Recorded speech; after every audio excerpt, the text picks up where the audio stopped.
All right, shalom, shalom, shalom. First and foremost, giving all praises to Yahweh, Bahashem, Yahweh Shai, Bahashem, Ruchak Wadash. Giving double honors to the elders and apostles at Great Millstone, who taught me this truth.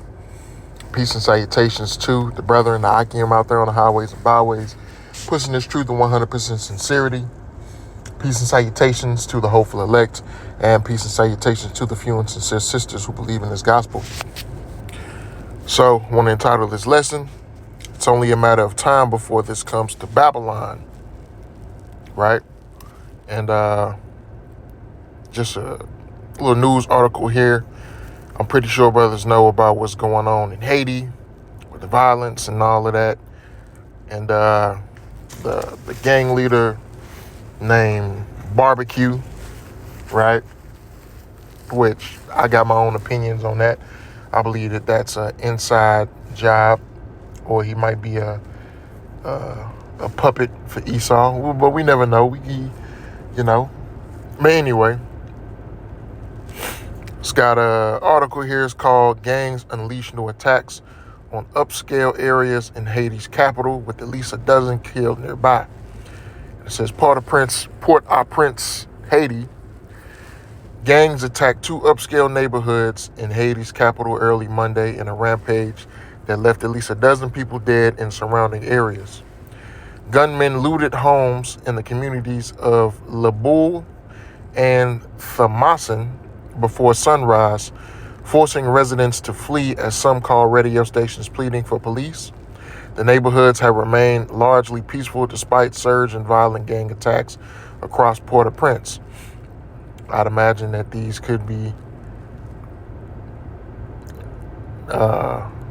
possibly be neighborhoods where Edomites might live, but then again, I don't imagine too many Edomites who would want to live in Haiti anyway, right? But anyway, and it says an Associated Press photographer saw the bodies of at least 12 men strewn on the streets of Petionville, I don't know how to pronounce that, Salakia, located just below the mountainous communities of Le Boule and Thomasson. It says crowds began gathering around the victims. One was lying face up on the street, surrounded by a scattered deck of cards, and another found face down inside a pickup truck known as a tap-tap that operates as a taxi.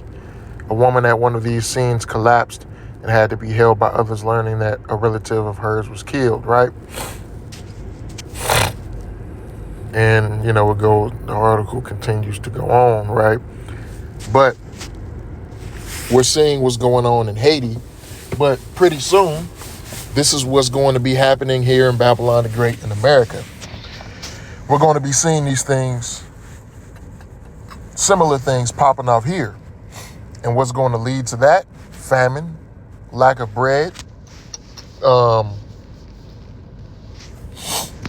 the economy collapsing, the change of the monetary system. A lot of things are going to lead to this exact result that we see in Haiti happening here in Babylon the Great, aka America, right? So let's go ahead and get into the scriptures. And I'm going to make this one quick. Is the book of 2nd Esdras, chapter 15 and I'm going to start at verse 14, and it says, "Woe to the world and them that dwell therein, for the sword and the destruction draweth nigh, and one people shall stand up to fight against another, and swords in their hand," right? "For there shall be sedition among men, and invading one another, they shall not regard their kings nor princes, and the course of their actions shall stand in their power," right? And I'm pretty sure that in those affluent neighborhoods down there in Haiti, those could possibly be, politicians or people who are in prominent positions down there, especially with it being in the capital of Haiti, right? And it says, "A man shall desire to go into a city and shall not be able. For because of their pride, the city shall be troubled, the houses shall be destroyed, and men shall be afraid. A man shall have no pity upon his neighbor, but shall destroy their houses with the sword and spoil their goods because of the lack of bread and for the great tribulation," right? So pretty soon we're going to see the same thing happen here in Babylon the Great, but for what? For the lack of bread, for tribulation and the lack of bread, right? Because recently down in Texas, I forgot how many acres, but it was a large amount of farmland just got burned down, possibly by one of those DEW weapons, one of those DEWs. You know what I'm saying? And, over the past couple of years, we've been seeing food processing plants be just burnt down. I believe a dozen of them in 2022 were burnt down, and maybe even some more in 2023. And, this whole farmland thing too. You got the Chinese buying up farmland here in America. You got Gil Bates buying up farmland here in America. And, they're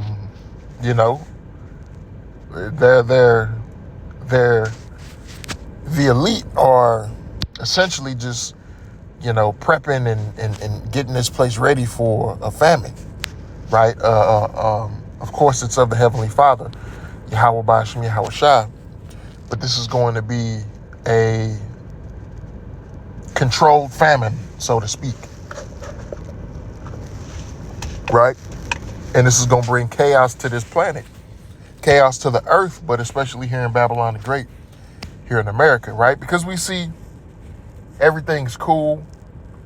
Everything is nice right now. COVID gave people a little bit of a taste, but right now we see everything just kind of, being cool, being straight and everything like that. But pretty soon, things are going to heat up, and we're seeing things continuing to heat up, right? And, we got the eclipse is going to be here in the next 2 weeks. Possibly, that could possibly mean something.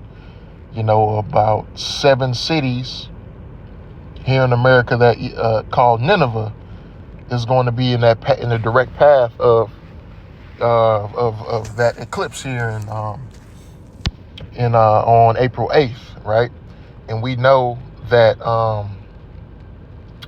Nineveh was symbolic, or well, not necessarily symbolic, but we know that Nineveh was a city that was destroyed in the ancient Assyrian Empire, right? And Babylon the Great is likened unto Nineveh in the Assyrians, right? So, that could be a sign or something symbolic. We'll just have to see what happens, right? So let's go here to 2nd Ezra chapter 16. And I'm going to start at 17. And it says, woe is me, who will deliver me in those days?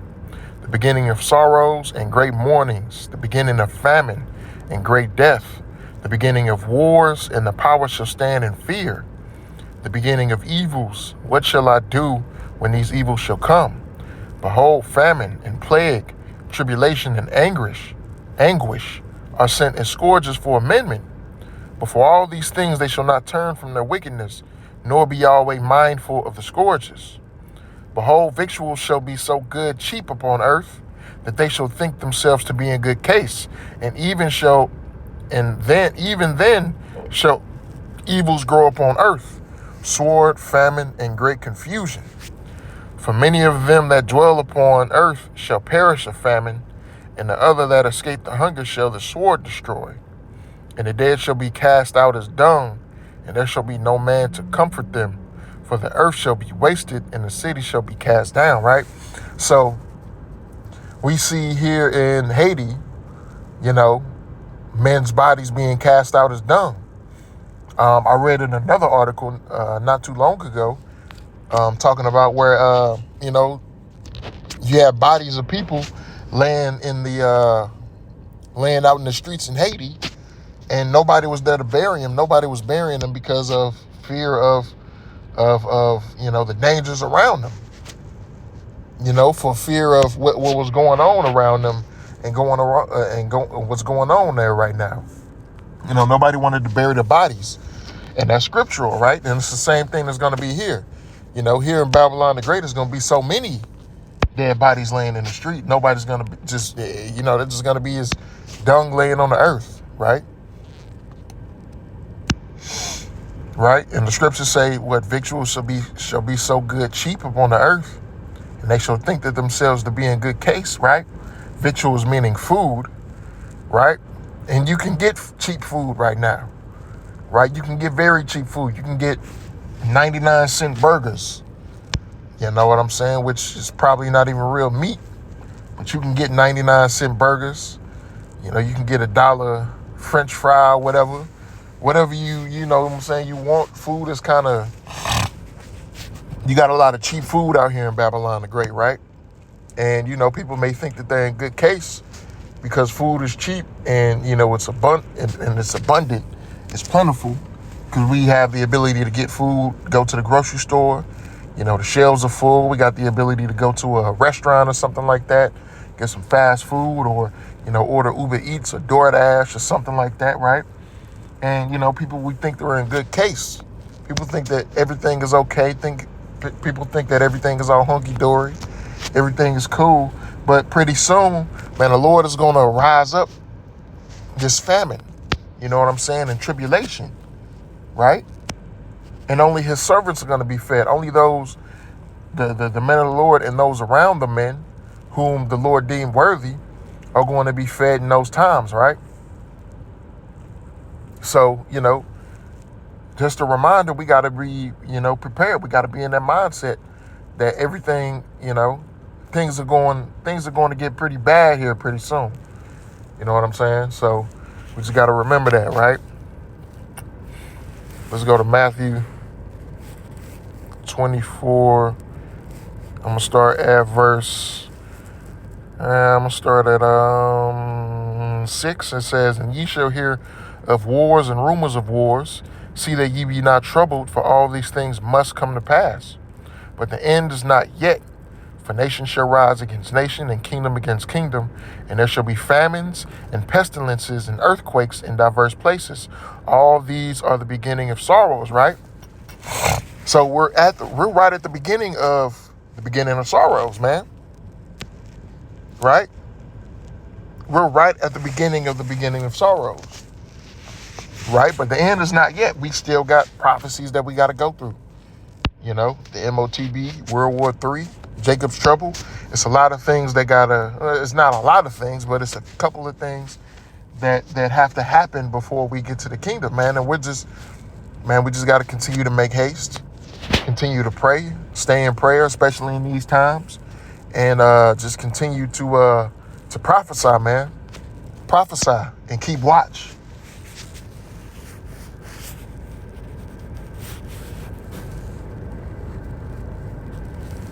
Right? Let me try and find another scripture.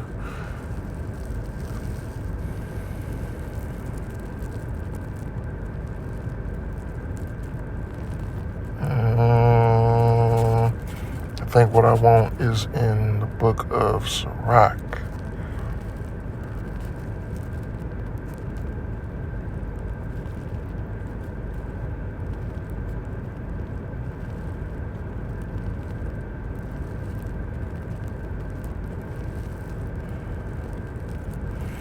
Salaki, bear with me real quick.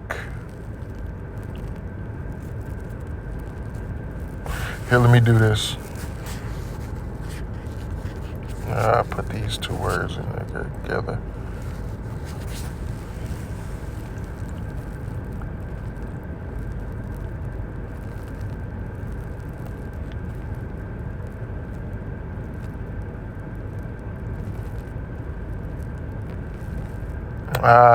You know what? I might get one of these. Let me see.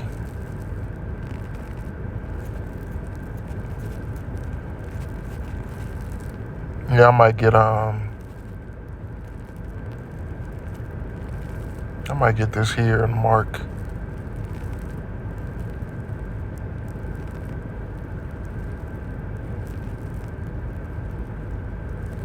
Or Luke, Salakia. Yeah, let me get this one here in Luke. right? And it says, watch ye therefore and pray always, that ye may be accounted worthy to escape all these things that shall come to pass, and to stand before the Son of Man, right?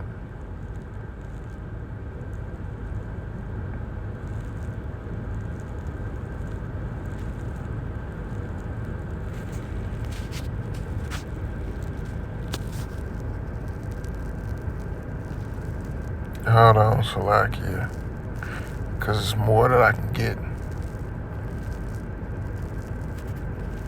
Let me just stick right here, right?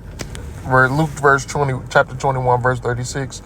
And it says, watch ye therefore and pray always, that ye may be accounted worthy to escape all these things that shall come to pass, and to stand before the Son of Man, right?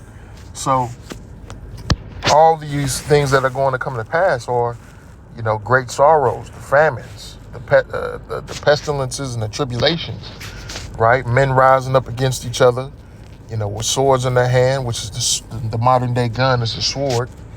You know what I'm saying? So, we got to keep watch, and we got to be on our P's and Q's, right? And stay in it, man. Stay in prayer, stay in prophesying, and stay doing what we got to do, what the Lord ordered us to do in order for us to be delivered, man. As the scriptures say, put on the elect, right? So we got to remain in that spirit of the elect, right? So, with that, I'm going to go ahead and end it right there. Lord willing, this was edifying and straight to the point. So peace and salutations to the hopeful elect. And until next time, giving all praises to Yahweh, Bahashem Yahweh Shai, Bahashem Rakakwadash, Shalom.